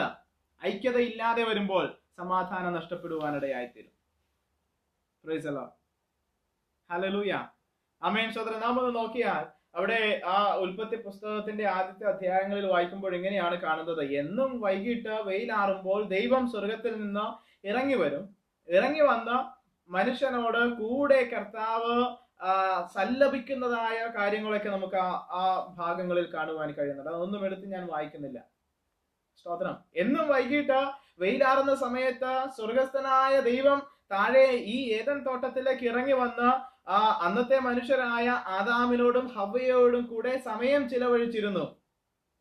സ്തോത്രം. വലിയ സ്നേഹവും വലിയ സന്തോഷവും വലിയ ഒരു ഐക്യതയൊക്കെ നമുക്ക് കാണുവാൻ കഴിയുന്നു. ഭാര്യയും ഭർത്താവുമായ ആദമും ഹവ്വയും തമ്മിൽ വലിയ ഒരു ഐക്യത ഉണ്ടായിരുന്നു. ദൈവം ഇറങ്ങി വരുമ്പോഴത്തേക്കും ആ ഒരു ഐക്യത, ദൈവത്തോടുള്ള ഐക്യത നമുക്ക് കാണുവാൻ കഴിയുന്നുണ്ട്. പക്ഷേ എന്ന് മനുഷ്യൻ പാപം ചെയ്തോ, എന്ന് ദൈവകൽപ്പന മനുഷ്യൻ ലംഘിച്ചുവോ, അന്ന് മനുഷ്യൻ ദൈവം ഇറങ്ങി വരുന്ന ശബ്ദം കേട്ടപ്പോൾ, ദൈവത്തിന്റെ കാലൊച്ച കേട്ടപ്പോൾ അവൻ എന്ത് ചെയ്തു? വൃക്ഷങ്ങളുടെ പിറകിൽ ഒളിച്ചിരിക്കുവാനിടയായി. സ്തോത്രം, ഹല്ലേലൂയ. വൃക്ഷങ്ങളുടെ പുറകിൽ മനുഷ്യൻ പോയി ഒളിച്ചിരുന്നു. എന്തുകൊണ്ടാണ്? ദൈവത്തിന്റെ ശബ്ദം കേട്ടു. അവിടെ ഒന്നാമത്തെ വിള്ളൽ വീഴുന്നത് നമുക്ക് കാണുവാൻ കഴിയുക. ആ യൂണിറ്റി, ദൈവവും മനുഷ്യനും തമ്മിൽ ഉണ്ടായിരുന്ന ആ ബന്ധത്തിലുണ്ടായിരുന്ന യൂണിറ്റി, ആ ഐക്യത അവിടെ നഷ്ടപ്പെടുകയാണ്. സ്തോത്രം. മനുഷ്യൻ ദൈവത്തിൽ നിന്ന് ഓടി അകലുന്നു. സ്തോത്രം. ദൈവം മനുഷ്യനെ വിളിച്ചു, ആദാമിനെയും ഹവ്വയെയും വിളിച്ചു, അവർക്ക് വസ്ത്രം ഉണ്ടാക്കി കൊടുത്തു. ദൈവത്തിന്റെ മുൻപാകെ അവർ വന്നു നിന്നപ്പോൾ, സ്തോത്രം, കർത്താവ് അവരോട് ഒരു ചോദ്യം ചോദിച്ചു. ഞാൻ നിങ്ങളോട് കഴിക്കരുത്, പറിക്കരുത്, നിങ്ങളത് ചെയ്യരുത് എന്ന് പറഞ്ഞ വിഷയത്തെ നിങ്ങൾ ചെയ്തുവോ? നിങ്ങൾ ആ വൃക്ഷത്തിന്റെ ഫലം കഴിച്ചുവോ എന്ന് മനുഷ്യനോട്, ആദാമിനോട് കർത്താവ് ചോദിച്ചപ്പോൾ ആദാം പറയുന്ന കാര്യം എന്താണെന്നറിയാമോ? നീ എന്നോട് കൂടെ ഇരിപ്പാൻ തന്ന സ്ത്രീ ആ വൃക്ഷത്തിന്റെ ഫലം എനിക്ക് തന്നു, ഞാൻ തിന്നു. സ്തോത്രം, ഹല്ലേലൂയ. അവിടെ ആദാം, സ്തോത്രം, തന്റെ ഭാര്യയോട് ഉള്ളതായ ഐക്യത, ആ യൂണിറ്റി നഷ്ടപ്പെടുന്നതായി നമുക്ക് കാണുവാൻ കഴിയുകയാണ്. സ്തോത്രം. താൻ ചെയ്ത പാപത്തിന്റെയും താൻ ചെയ്ത തെറ്റിന്റെയും പഴി തന്റെ, സ്തോത്രം, പങ്കാളിയുടെ മുകളിൽ അടിച്ചേൽപ്പിക്കുകയോ അല്ലെങ്കിൽ പഴി ചാരുകയോ ചെയ്യുന്നത് നമുക്ക് അവിടെ കാണുവാൻ കഴിയുന്നുണ്ട്. ഭാര്യയും ഭർത്താവും തമ്മിലുണ്ടായിരിക്കേണ്ടതായ ഐക്യത അവിടെ നഷ്ടപ്പെട്ടതായി നമുക്ക് വായിക്കുവാൻ കഴിയുന്നു. Price the lord, hallelujah. അപ്പം ആ സൃഷ്ടിയുടെ ആ ആദിമ സമയത്ത് അവിടെ ഒരു യൂണിറ്റി ഉണ്ടായിരുന്നു. എവിടെയൊക്കെ യൂണിറ്റി ഉണ്ടായിരുന്നു? മനുഷ്യനും തമ്മിൽ യൂണിറ്റി ഉണ്ടായിരുന്നു. മനുഷ്യനും ദൈവവും തമ്മിൽ ഒരു യൂണിറ്റി ഉണ്ടായിരുന്നു. ആ ബന്ധം ദൃഢമായിരുന്നു. പക്ഷേ അവർ പാപം ചെയ്തപ്പോൾ അവിടെ എല്ലാം വിള്ളല് വീഴുവാനിടയായിത്തീർന്നു. ആ യൂണിറ്റി, ആ ഐക്യത പൊട്ടിപ്പോകുവാനിടയായിത്തീർന്നു. സ്തോത്രം, ഹല്ലേലൂയ. ഇവിടെ നമ്മൾ കണ്ടതായ 3 കാര്യങ്ങൾ ഇതൊക്കെയാണ്. കർത്താവ് മനുഷ്യനെ സൃഷ്ടിച്ചപ്പോൾ അവനെ കംപ്ലീറ്റ് ആയിട്ടാണ് സൃഷ്ടിച്ചത്, പൂർണ്ണരായിട്ടാണ് സൃഷ്ടിച്ചത്. കർത്താവ് മനുഷ്യനെ സൃഷ്ടിച്ചപ്പോൾ അവരെ സൃഷ്ടിച്ചത് യുണീക്കായിട്ടാണ് സൃഷ്ടിച്ചത്. സ്തോത്രം. കർത്താവ് മനുഷ്യനെ സൃഷ്ടിച്ചപ്പോൾ അവിടെ അവർ തമ്മിൽ ഒരു യൂണിറ്റി ഉണ്ടായിരുന്നു, ഐക്യതയുണ്ടായിരുന്നു എന്ന് നാം കണ്ടു. പക്ഷേ മനുഷ്യൻ പാപം ചെയ്തപ്പോൾ, മനുഷ്യൻ ദൈവകൽപ്പന ലംഘിച്ചപ്പോൾ ഇവയെല്ലാം പൊട്ടി, ഇതെല്ലാം തകർന്നു. അവിടെ സമാധാനം അവരുടെ ഇടയിൽ നിന്ന് നഷ്ടപ്പെട്ടു പോകുവാനിടയായി തീർന്നു. Hallelujah, price the Lord. ദൈവവും മനുഷ്യനും തമ്മിൽ പാപം ചെയ്ത അകന്നു കഴിഞ്ഞപ്പോൾ, സ്തോത്രം, ദൈവത്തിന് ഒരിക്കലും പാപത്തോട് കൂടെ അടുത്തു വരുവാൻ കഴിയുകയില്ല. ഹല്ലേലൂയ, സാത്താനോട് ദൈവം എപ്പോഴും എതിർത്ത് നിൽക്കുകയാ. ഒരു ശത്രുത്വം, ഒരു യുദ്ധം നടന്നുകൊണ്ടിരിക്കുക. അപ്പോൾ പാപം ചെയ്ത മനുഷ്യനും ആരുടെ പക്ഷത്തായി? പാപം ചെയ്ത മനുഷ്യൻ സാത്താന്റെ പക്ഷത്തും ദൈവം മറുവശത്ത് നിൽക്കുകയാ. അപ്പൊ ശത്രുപക്ഷത്തായി, ഇരുപക്ഷത്തായി തീർന്നു. ദൈവം ഒരു പക്ഷത്ത്, വിശുദ്ധിയുടെ ഒരു ഭാഗം, മറിച്ച ഇപ്പുറത്തെ സൈഡിലെ മനുഷ്യനും സാത്താനും അവന്റേതായ അശുദ്ധിയും, സ്തോത്രം, പാപവും നിറഞ്ഞതായ മറ്റൊരു ഇരുകൂട്ടരും തമ്മിൽ ശത്രുത്വം ആരംഭിച്ചു. സ്തോത്രം. ഇന്നത്തെ നമ്മുടെ സമൂഹത്തിൽ നമുക്ക് കാണുവാൻ കഴിയുന്ന ഒരു കാര്യമുണ്ട്. നമ്മുടെ ഓരോ രാജ്യങ്ങളും അവരുടെ അയൽ രാജ്യങ്ങൾ തമ്മിൽ ഒരു ട്രീറ്റി, ഒരു പീസ് ഉടമ്പടി ചെയ്യുവാനിടയായിത്തീരും. എന്തിനു വേണ്ടിയാണെന്നറിയാമോ? ഞങ്ങൾ ഈ അതിർത്തി ലംഘിച്ച് ക്രോസ് ചെയ്ത് അപ്പുറത്തേക്ക് വരികയില്ല, ഞങ്ങൾ ഇവിടെ നിൽക്കത്തേ ഉള്ളൂ, നിങ്ങൾ ഇങ്ങോട്ടും വരരുത്. ഇവിടെ നിന്ന് അങ്ങോട്ടോ അവിടെ നിന്ന് ഇങ്ങോട്ടോ ഒരു ബോംബോ ഒരു മിസൈലോ വർഷിപ്പിക്കുവാൻ ഇട വരരുത്. ഒരു ട്രീറ്റി, ഒരു ഉടമ്പടി അവരെ ചെയ്യുകയാ, ഒരു സമാധാന ഉടമ്പടി. പണ്ടത്തെ രാജ്യങ്ങൾ, പണ്ടത്തെ കാലഘട്ടത്തിലും ബിബ്ലിക്കൽ കാലഘട്ടങ്ങളിലൊക്കെ നമുക്ക് കാണുവാൻ കഴിയുന്ന കാര്യമുണ്ട്. ഒരു രാജ്യത്തെ രാജാവും മറു രാജ്യത്തെ രാജാവും തമ്മിൽ ഒരു പീസ് ഉടമ്പടി നടത്തുവാനിടയായിത്തീരും. എന്തിനു വേണ്ടിയാണെന്നറിയാമോ? നമ്മൾ തമ്മിൽ ഇനി ഒരു യുദ്ധമില്ല, നമുക്ക് തമ്മിൽ യുദ്ധം ചെയ്യേണ്ട കാര്യമില്ല. ശക്തനായ രാജാവ് ആരാണോ ആ രാജാവിനും ആ രാജ്യത്തിനും ശക്തരല്ലാത്ത, സൈന്യബലമില്ലാത്തതായ രാജ്യത്തെ രാജാവും ജനവും എന്ത് ചെയ്യും? അവർക്ക് കപ്പം കൊടുത്ത് നികുതി കൊടുത്തുകൊണ്ട് അവരവരുടെ സബ്ഡ്യൂ ആയിട്ടിരിക്കുവാനിടയായിത്തീരും. അപ്പോൾ ഒരു സമാധാന ഉടമ്പടി അവിടെ വരുവാനിടയാകും. പ്രൈസ് ദി ലോർഡ്, ഹല്ലേലൂയ. ഇവിടെ ആമേൻ, ആരാണ് ശക്തൻ? ഇവിടെ രണ്ട് പക്ഷത്തായി, ശത്രുപക്ഷത്തായി മനുഷ്യനും ദൈവവുമായി തീർന്നു. ഇവിടെ ഇപ്പോൾ ആരാണ് ശക്തൻ? ദൈവമാണ് ശക്തൻ. അപ്പോൾ ഈ ഉടമ്പടി ആർക്കാണ് ചെയ്യാൻ കഴിയുന്നത്? മനുഷ്യനല്ല ചെയ്യേണ്ടത്, ദൈവമാ ചെയ്യേണ്ടത്. ദൈവമാണ് അകന്നുപോയ, പാപം ചെയ്ത് ദൈവത്തിൽ നിന്ന് ദൂരെയായി പോയ, സമാധാനം നഷ്ടപ്പെടുത്തിയ ആ ഒരു സിറ്റുവേഷനെ നിരപ്പിക്കുവാനായിട്ട് കഴിയുന്നത് ദൈവത്തിന് മാത്രമാണ്. അതുകൊണ്ടാണ് ഇവിടെ അപ്പോസ്തലനായ പൗലോസ് പറയുന്നത് സമാധാനത്തിന്റെ ദൈവം. ദൈവത്തെ വിളിക്കുന്ന ഒരു വിളിയാണ് സമാധാനത്തിന്റെ ദൈവം. കാരണം എന്താ? ദൈവത്തിന് മാത്രമേ പാപം ചെയ്ത് തന്നിൽ നിന്ന് അകന്നു പോയ, ദൂരെയായി പോയ, ശത്രുപക്ഷത്തായി തീർന്ന മനുഷ്യനെ തന്നിലേക്ക് നിരപ്പിക്കുവാൻ, മടക്കിക്കൊണ്ടുവരുവാൻ കഴിയുകയുള്ളൂ. സ്തോത്രം, ഹല്ലേലൂയ, സ്തോത്രം. അതുകൊണ്ടാണ് ദൈവത്തെ വിളിക്കുന്നത് സമാധാനത്തിന്റെ ദൈവം. നമ്മൾ എന്ത് തന്നെ ചെയ്തിട്ടും കാര്യമില്ല. നമ്മുടെ നേർച്ചയോ കാഴ്ചയോ നമ്മുടെ തീർത്ഥാടനങ്ങളോ നമ്മുടെ സമ്പത്ത് ചെലവഴിക്കുന്നതോ എന്ത് തന്നെ ചെയ്തിട്ടും, എവിടെ പോയി എന്ത് കത്തിച്ചിട്ടും ഉരുണ്ടിട്ടും അറിഞ്ഞിട്ടും കാര്യമില്ല. പാപം ചെയ്ത ദൈവത്തിൽ നിന്ന്, ദൈവ തേജസ്സിൽ നിന്ന് അകന്നു പോയ മനുഷ്യനായ നമ്മൾ, സ്തോത്രം, ദൈവത്തെങ്കിലേക്ക് മടങ്ങി വരണമെങ്കിൽ നമ്മുടെ അധ്വാനം, നമ്മുടെ പ്രയത്നം, നമ്മുടെ പ്രവൃത്തി എല്ലാം നിഷ്ഫലമായി തീരും. മറിച്ച് ആ ദൈവത്തിങ്കിലേക്ക് നാം തിരിയുവാനിടയായിത്തീരണം. സമാധാനത്തിന്റെ ദൈവം നമ്മെ, സ്തോത്രം, ശുദ്ധീകരിക്കും. പ്രൈസ് ദി ലോർഡ്, ഹല്ലേലൂയ, ആമേൻ, ഹല്ലേലൂയ. ഇന്ന് രാത്രിയിൽ എന്നെ കേൾക്കുന്നതായ ഓരോരുത്തരുമായിട്ട് എനിക്ക് പറയാനുള്ളത്, ദൈവം, സ്തോത്രം, നൽകുന്ന കംപ്ലീറ്റ്നെസ്, ദൈവം നൽകുന്ന യുണീക്നെസ്, ദൈവം നൽകുന്നതായ യൂണിറ്റി, ഇവ മൂന്നും നമ്മുടെ ഉള്ളിൽ ഉണ്ടെങ്കിൽ മാത്രമേ നമുക്ക് സമാധാനത്തിൽ നിലനിൽപ്പാൻ കഴിയുകയുള്ളൂ. അല്ല എങ്കിൽ നമ്മുടെ ജീവിതത്തിൽ സമാധാനം നഷ്ടപ്പെട്ടു പോകുവാനിടയായിത്തീരും. സ്തോത്രം. ഇവിടെ ഞാൻ എൻ്റെ വാക്കുകൾ മുന്നോട്ട് കൊണ്ടുപോവുകയാണ്. സ്തോത്രം. ഈ വാക്യത്തിൽ കാണുന്ന തുടർന്നുള്ളതായ കാര്യങ്ങൾ ഇവിടെ ഇപ്രകാരം കാണുന്നു. സമാധാനത്തിന്റെ ദൈവം തന്നെ, സമാധാനത്തിന്റെ ദൈവം എന്ന ദൈവത്തെ എന്തുകൊണ്ടാണ് വിളിക്കുന്നത് എന്നാണ് നമ്മൾ ഇതുവരെ കേൾക്കുവാനിടയായിത്തീർന്നത്. അപ്പോൾ അടുത്ത കാര്യം പറയുന്നു. ഇനിയാണ് നമ്മുടെ ടോപ്പിക്കിലേക്ക് കടന്നു വരുന്നത്, സാങ്ക്ടിഫിക്കേഷൻ എന്ന വിഷയത്തിലേക്ക് കടന്നു വരുന്നത്. ഇവിടെ പറയുന്നത് ഇങ്ങനെയാണ്: നിങ്ങളെ മുഴുവനും ശുദ്ധീകരിക്കുമാറാകട്ടെ. പ്രൈസ് ദി ലോർഡ്, ഹല്ലേലൂയ. സമാധാനത്തിന്റെ ദൈവം തന്നെ നിങ്ങളെ മുഴുവനും ശുദ്ധീകരിക്കുമാറാകട്ടെ. God may sanctify you. സ്തോത്രം. കർത്താവ് നമ്മെ ശുദ്ധീകരിക്കണം. അല്ല എങ്കിൽ നമ്മുടെ പ്രവൃത്തികളെല്ലാം നിഷ്ഫലമായി തീരും. ഹല്ലേലൂയ, ആമേൻ. ഇന്ന് ലോകത്തിലെ മനുഷ്യരെ നാം നോക്കിയാൽ അവരുടെ പാപങ്ങൾ കഴുകിക്കളയുവാൻ, അവരുടെ പാപങ്ങൾ മോചിച്ച് ലഭിക്കുവാൻ, ആ പാപങ്ങളിൽ നിന്നൊരു മോചനം കിട്ടുവാൻ ലോക മനുഷ്യർ പല കാര്യങ്ങളും ചെയ്യുന്നുണ്ട്. പല മത സമുദായങ്ങളും പല രീതിയിലുള്ളതായ ആചാര അനുഷ്ഠാനങ്ങൾ ചെയ്യുന്നുണ്ട്. പാപമോചനത്തിന് വേണ്ടി, മോക്ഷം ലഭിക്കുന്നതിന് വേണ്ടി. സ്തോത്രം, ഹല്ലേലൂയ. അതിലൊരു ആചാരമാണ് പാപങ്ങളെ നദികളിൽ, പുണ്യ നദികളിൽ പോയി മുങ്ങി കഴുകിക്കളയുന്നത്. അവരുടെ പാപങ്ങൾ കഴുകിയ നദികളിലേക്ക് എറിഞ്ഞെറിഞ്ഞ മനുഷ്യരുടെ പാപത്തിന്റെ ഭാരം കൂടിയിട്ടാണോ ഇന്ന് നദികൾക്ക് നിറഞ്ഞു കവിഞ്ഞൊഴുകുക, പാപത്തിന്റെ കനം കൂടിയിട്ട്.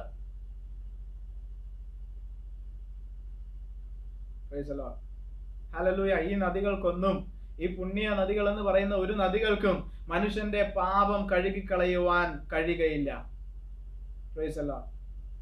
പാപങ്ങളെ കഴുകിക്കളയുവാൻ, നമുക്ക് രക്ഷ നൽകുവാൻ, നമുക്ക് മോക്ഷം നൽകുവാൻ ശക്തനായ ഒരുവൻ മാത്രമേ ഉള്ളൂ. ആ കർത്താവിനെയാണ്, ആ ദൈവത്തെയാണ് ഇന്ന് രാത്രിയിൽ ഞാൻ നിങ്ങളെ പരിചയപ്പെടുത്തുന്നത്.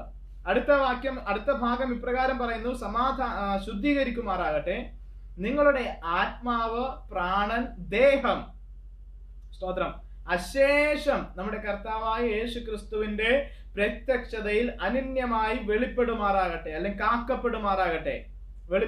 കാക്കപ്പെടുമാറാകട്ടെ. Praise the lord. ദൈവം നമ്മെ ശുദ്ധീകരിക്കണം. സ്തോത്രം. അത് കർത്താവ് ചെയ്യും. എപ്പോഴാണെന്നറിയാമോ നമ്മെ കർത്താവ് ശുദ്ധീകരിക്കുന്നത്? കർത്താവ് നമ്മെ ശുദ്ധീകരിക്കും. നാം കർത്താവായ യേശുവിനെ രക്ഷകനും നാഥനുമായി സ്വീകരിച്ച കർത്താവെ, നീ എന്റെ പാപങ്ങൾക്ക് വേണ്ടി കാൽവരി ക്രൂശിൽ യാഗമായി തീർന്നു. എന്റെ പാപങ്ങൾ, എന്റെ കരങ്ങൾ കൊണ്ട് ഞാൻ ചെയ്യുന്ന പാപങ്ങൾക്ക് വേണ്ടി നിന്റെ കൈകളിൽ ആണികൾ തറക്കപ്പെട്ടു. എന്റെ കാലുകൾ കൊണ്ട് ഞാൻ ചെയ്യുന്ന പാപങ്ങൾക്ക് കർത്താവെ, നിന്റെ കാലുകളിൽ ആണികൾ തറയ്ക്കപ്പെട്ടു. എന്റെ ഹൃദയത്തിൽ ഞാൻ വിചാരിക്കുന്ന അല്ലെങ്കിൽ ചിന്തിക്കുന്ന എല്ലാ ദുഷ്ടതകൾക്കും മറുപടിയായി അല്ലെങ്കിൽ അതിനു വേണ്ടി, പരിഹാരത്തിനു വേണ്ടി കർത്താവെ, നിന്റെ വിലാപ്പുറം കുന്തം കൊണ്ട് കുത്തി തുളക്കപ്പെട്ടു. എന്റെ തലയിൽ ഞാൻ ചെയ്യുന്നതായ, എന്റെ തലയിൽ ഞാൻ പ്ലാൻ ചെയ്യുന്നതായ എല്ലാ പാപങ്ങൾക്കും, എല്ലാ ക്രൂരതകൾക്കും, എല്ലാ ദുഷ്ടതകൾക്കും പരിഹാരമായിട്ട് ഒരു വിടുതലിനു വേണ്ടി കർത്താവെ, നിന്റെ തലയിൽ മുൾക്കിരീടം അവർ ആഞ്ഞടിക്കുവാനിടയായി തീർന്നു. നീ ഇതെല്ലാം സഹിച്ചത് എന്റെ പാപങ്ങളുടെ മോചനത്തിനു വേണ്ടിയാണെന്ന് നാം വിശ്വസിച്ച അവനെ രക്ഷകനും നാഥനുമായി സ്വീകരിക്കുമ്പോൾ നമ്മുടെ പാപങ്ങൾക്കുള്ള മോചനം കർത്താവ് നൽകും. കർത്താവ് നമ്മെ അപ്പോൾ ശുദ്ധീകരിക്കും. കർത്താവായ യേശുവിനെ നാം രക്ഷകനും നാഥനുമായി സ്വീകരിച്ച അവന്റെ രക്തത്താൽ ഒരു കഴുകൽ എനിക്ക് ലഭിക്കുവാൻ കഴിയും, എന്റെ പാപങ്ങൾക്ക് ഒരു മോചനം ലഭിക്കുവാൻ കഴിയുമെന്ന് നാം വിശ്വസിക്കുകയാണെങ്കിൽ, നാം അത് ഏറ്റുപറയുകയാണെങ്കിൽ, നമ്മുടെ വിശ്വാസം യേശുവിൽ നാം അർപ്പിക്കുകയാണെങ്കിൽ, സ്തോത്രം, കർത്താവ് നമ്മെ ശുദ്ധീകരിക്കും. സ്തോത്രം. അത് പക്ഷേ ഒരു ഫസ്റ്റത്തെ സ്റ്റെപ്പ് മാത്രമാണ്. ആദ്യത്തെ ചവിട്ടുപടിയാണത്, ആദ്യത്തെ ചവിട്ടുപടി. അത് കഴിഞ്ഞ് വീണ്ടും അടുത്ത ലെവലിലേക്ക് പോകണം.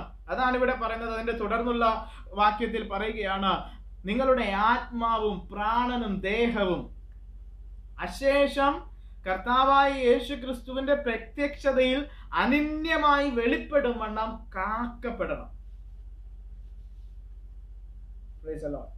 സ്തോത്രം. കർത്താവ് നമുക്ക് വിശുദ്ധി നൽകും. കർത്താവ് തന്റെ നീതി നമ്മെ അണിയിക്കുവാനിടയായിത്തീരും. നമ്മുടെ പാപങ്ങളെ കർത്താവ് ക്ഷമിച്ച നാം കർത്താവിനെ രക്ഷകനും നാഥനുമായി സ്വീകരിക്കുമ്പോൾ നമ്മെ പുതിയ മനുഷ്യരാക്കി തീർത്തുകൊണ്ട് കർത്താവ് നമ്മെ തന്റെ മക്കളായി ആക്സെപ്റ്റ് ചെയ്യും, സ്വീകരിക്കും. പക്ഷേ അത് അവിടം കൊണ്ട് നിൽക്കുകയല്ല ചെയ്യേണ്ടത്. ഇവിടെ ഈ വചനം പറയുകയാണ്, നമ്മുടെ ആത്മാവ്, നമ്മുടെ പ്രാണൻ, നമ്മുടെ ശരീരം കർത്താവിന്റെ മുൻപാകെ അനന്യമായി വെളിപ്പെടുവാനായിട്ട് കാക്കപ്പെടണം. സ്തോത്രം. ഹല്ലേലൂയ. ആമേൻ. കാക്കപ്പെട്ടില്ല എങ്കിൽ നാം കൈവിടപ്പെട്ടു പോകും. കാക്കപ്പെട്ടില്ല എങ്കിൽ, സ്തോത്രം, നമുക്കൊരിക്കലും ദൈവരാജ്യത്തിൽ പ്രവേശിക്കുവാൻ കഴിയുകയില്ല. ഹല്ലേലൂയ. സ്തോത്രം. ചിലരുടെയൊക്കെ ചിന്തയുണ്ട്, ഞാൻ കർത്താവിനെ രക്ഷകനും നാഥനുമായി സ്വീകരിച്ചതാ, എനിക്ക് ലൈസൻസ് കിട്ടി, ഇനി ഞാൻ എന്ത് വേണമെങ്കിലും ചെയ്ത, സ്തോത്രം, എങ്ങനെ വേണമെങ്കിലും ജീവിക്കാം, കർത്താവ് ഞാൻ രക്ഷകനായി കർത്താവിനെ സ്വീകരിച്ചത് കൊണ്ട് എനിക്ക് സ്വർഗരാജ്യം അവകാശമായി എന്ന് പഠിപ്പിക്കുന്നവരും അപ്രകാരം ചിന്തിക്കുന്നവരുമുണ്ട്. പക്ഷേ കർത്താവിന്റെ വചനം, ഈ വചനം പറയുകയാണ്, നിങ്ങളെ കർത്താവ് ശുദ്ധീകരിച്ചു. പക്ഷേ ആ ശുദ്ധീകരണം മാത്രം പോരാ. സ്തോത്രം. കർത്താവിന്റെ വരവ് വരെ നമ്മുടെ ആത്മാവ്, പ്രാണൻ, ശരീരം, ഇത് മൂന്നും ഒരുപോലെ കാക്കപ്പെടണം. ശുദ്ധീകരിച്ച അനുദിനം ഒരു പ്രോസസ്സിന്റെ കാര്യം പറയുകയാണ്. അനുദിനം നടക്കേണ്ടുന്ന ഒരു കാര്യത്തെ കുറിച്ച് പറയുകയാണ്. അതൊരു പ്രോസസ്സാണ്. രക്ഷിക്കപ്പെടുക, സ്നാനപ്പെടുക, കർത്താവ് നമുക്ക് നൽകുന്ന ആ വിശുദ്ധി, ആ രക്ഷ എന്ന് പറയുന്നത് ഫസ്റ്റ് ചവിട്ടുപടിയാ. അത് കഴിഞ്ഞ് പിന്നീട് കിടക്കുകയാ സ്റ്റെപ്പുകൾ ഓരോന്നും, ഓരോ ദിവസവും. സ്തോത്രം. നാം ഈ ഭൂമിയിൽ ജീവിക്കുന്ന ഓരോ മണിക്കൂറും, ഓരോ നിമിഷവും നമ്മുടെ ജീവിതത്തിൽ പരീക്ഷണങ്ങൾ വന്നുകൊണ്ടേയിരിക്കും. പിശാചാകുന്ന, ശത്രുവാകുന്ന പിശാച് നമ്മുടെ ജീവിതത്തിൽ മാലിന്യം, നമ്മുടെ വസ്ത്രം, നമ്മുടെ തേജസ്സിന്റെ വസ്ത്രം, നമ്മെ കർത്താവ് അണിയിച്ചിരിക്കുന്നതായ വിശുദ്ധിയുടെ വസ്ത്രം മലിനമാക്കുവാൻ അവൻ പലതും ചെയ്യുവാനിടയായിത്തീരും. പക്ഷേ ഹല്ലേലൂയ, നമ്മുടെ ശരീരം, നമ്മുടെ ആത്മാവ്, നമ്മുടെ പ്രാണൻ, ഇവ മൂന്നും ഒരുപോലെ ദൈവസന്നിധിയിൽ കാക്കപ്പെടണം. എന്തിനു വേണ്ടിയാണെന്നറിയാമോ? അനന്യമായി വെളിപ്പെടുവാൻ, അനന്യമായി വെളിപ്പെടുവാൻ, ബ്ലെയിംലെസ് ആയി വെളിപ്പെടുവാൻ. സ്തോത്രം. ഹല്ലേലൂയ. നാം ദൈവസന്നിധിയിൽ പ്രാർത്ഥനയോടുകൂടി ജീവിതം കഴിപ്പാനിടയായിത്തീരണം. ഹല്ലേലൂയ.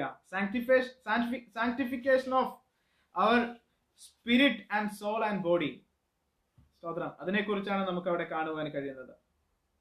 അടുത്ത കാര്യമാണ് അതിന്റെ അവസാനത്തെ കാര്യം, പ്രിസർവിംഗ് ബ്ലെയിംലെസ്.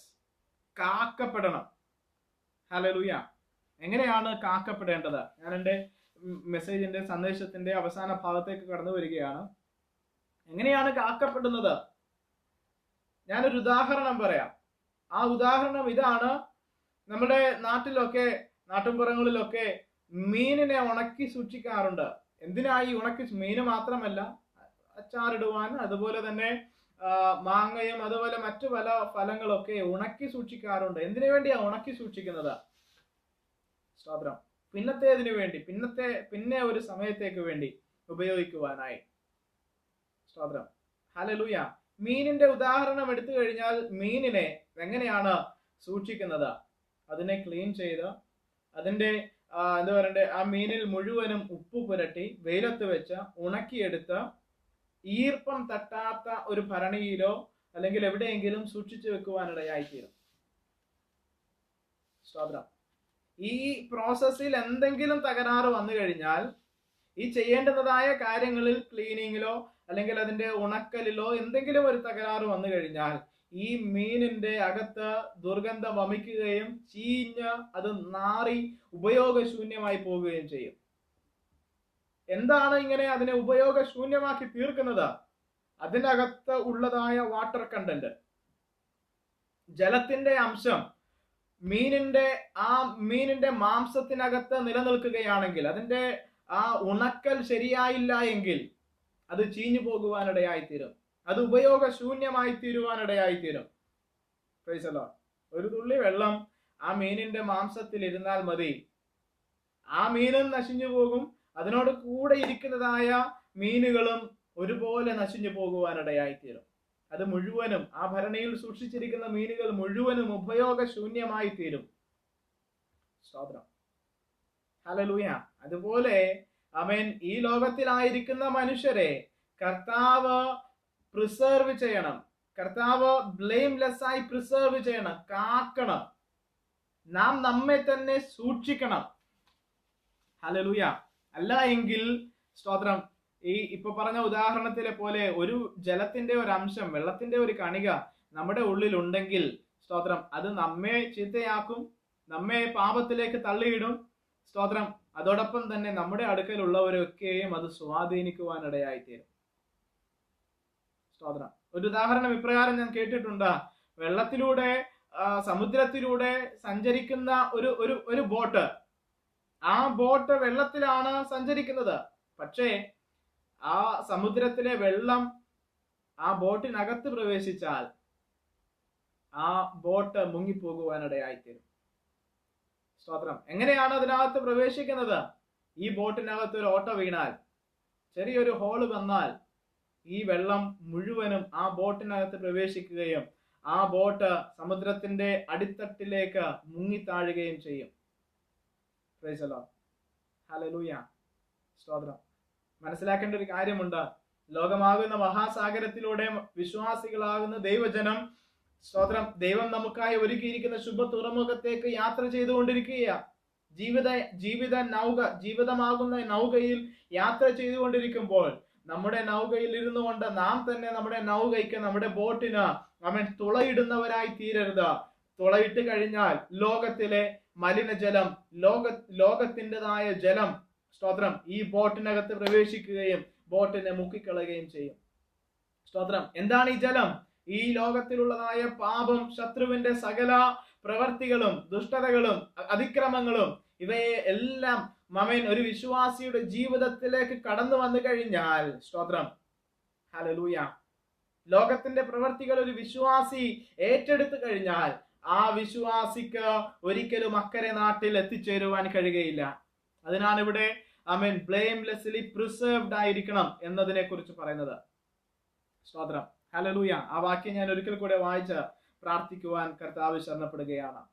സമാധാനത്തിന്റെ ദൈവം തന്നെ നിങ്ങളെ മുഴുവനും ശുദ്ധീകരിക്കുമാറാകട്ടെ. നിങ്ങളുടെ ആത്മാവും പ്രാണനും ദേഹവും അശേഷം നമ്മുടെ കർത്താവായ യേശുക്രിസ്തുവിന്റെ പ്രത്യക്ഷതയിൽ അനന്യമായി വെളിപ്പെടും വണ്ണം കാക്കപ്പെടുമാറാകട്ടെ. Praise the lord. ഹല്ലേലൂയ. നമ്മുടെ കർത്താവായ യേശുക്രിസ്തുവിന്റെ വരവ് ഏറ്റവും ആസന്നമായിരിക്കുക. നമ്മുടെ കർത്താവിന്റെ വരവിനായി നാം ഒരുക്കത്തോടുകൂടെ, വിശുദ്ധിയോടുകൂടെ, പ്രത്യാശയോടുകൂടെ നിൽക്കുവാനിടയായി തീരണം. അല്ല എങ്കിൽ നാം കൈവിടപ്പെട്ടു പോകും. നാം മുമ്പ് പറഞ്ഞതുപോലെ കാക്കപ്പെട്ടില്ല എങ്കിൽ കൈവിടപ്പെട്ടു പോകും. സ്തോത്രം. ഹല്ലേലൂയ. കാക്കപ്പെടണോ? എങ്ങനെയാണ് കാക്കപ്പെടേണ്ടത്? ദൈവം നൽകുന്ന ഹല്ലേലൂയ. ഈ വിശുദ്ധീകരണം നടന്നില്ല എങ്കിൽ നാം കൈവിടപ്പെട്ടു പോകുവാനിടയായിത്തീരും. സ്തോത്രം. ഹല്ലേലൂയ. നമ്മുടെ ആത്മാവ്, നമ്മുടെ പ്രാണൻ, നമ്മുടെ ദേഹം ഒരുപോലെ കർത്താവിന്റെ സന്നിധിയിൽ വിശുദ്ധിയോടുകൂടെ കാക്കപ്പെടുവാനിടയായിത്തീരണം. ലോകത്തിൻ്റെതായ പാപം, അതിൻ്റെതായ സ്വാധീനം ഒന്നും ഒരു വിശ്വാസിയുടെ ഹൃദയത്തെ സ്വാധീനിക്കുവാനിടയാകാതെ കർത്താവ് എല്ലാവരെയും ദൈവസന്നിധിയിൽ കാക്കുവാനായിട്ട് നമ്മെ തന്നെ കർത്താവിന്റെ കരങ്ങളിൽ സമർപ്പിച്ചു കൊടുക്കാം. സമാധാനത്തിന്റെ ദൈവം ശത്രുപക്ഷത്ത് നിന്ന് ശത്രുപക്ഷത്തേക്ക് മാറ്റപ്പെട്ടതായ നമ്മെ ഓരോരുത്തരെയും മടക്കി വരുത്തുവാനിടയായിത്തീരും. അതിനു വേണ്ട കാര്യങ്ങളൊക്കെയും കർത്താവ് ക്രമീകരിച്ചു. നമ്മുടെ പ്രവൃത്തികൾ ഈ ലോകത്തിലെ സകല സമുദായങ്ങളും നൽകുന്നതായ റിലീജിയസ് പ്രാക്ടീസസ്, മതത്തിന്റെ ആചാരങ്ങളും അവയ്ക്കൊന്നും ഇത് സാധ്യമായി തീരുകയില്ല. മറിച്ച് കർത്താവ് നൽകുന്നതായ സ്തോത്രം ഈ ഒരു വഴിയേ ഉള്ളൂ. യേശു ക്രിസ്തു എന്ന ഏക മാർഗമേ ഉള്ളൂ. ആ മാർഗത്തിലൂടെ മാത്രമേ നമുക്ക് കർത്താവിന്റെ അടുക്കലേക്ക് എത്തിച്ചെല്ലുവാൻ കഴിയുകയുള്ളൂ. ആ ദൈവ സാന്നിധ്യത്തിലേക്ക്, ആ സ്വർഗരാജ്യത്തിലേക്ക് പ്രവേശനം വേണമോ? കർത്താവ് യേശു ക്രിസ്തുവിലൂടെ മാത്രമേ ഉള്ളൂ. മറ്റൊരു വഴിയുമില്ല. മറ്റൊരു വഴിയും മറ്റൊരു നാമവും ഈ ഭൂമിയിൽ നൽകപ്പെട്ടിട്ടില്ല. ആകാശത്തിന് കീഴേ ഭൂമിക്ക് മീതെ ഒരൊറ്റ നാമമേ ഉള്ളൂ. അത് യേശു ക്രിസ്തുവിന്റെ നാമമാണ്. Price the Lord. ആ നാമത്തിൽ വിശ്വസിക്കുന്നവർക്ക് കർത്താവ് സമാധാനം നൽകും. അത് ഈ ലോകത്തിലായിരിക്കുമ്പോൾ നമുക്ക് നൽകും. സ്തോത്രം. ഹല്ലേലൂയ. നിത്യതയിലേക്ക്, നിത്യനരകത്തിലേക്ക് നമ്മെ തള്ളിക്കളയാതെ ശത്രുപക്ഷത്തു നിന്ന് നമ്മെ നിരപ്പിച്ച കർത്താവ് ആ ദൈവ സാന്നിധ്യത്തിലേക്ക് നമ്മെ കൊണ്ടുവരുവാനിടയായി.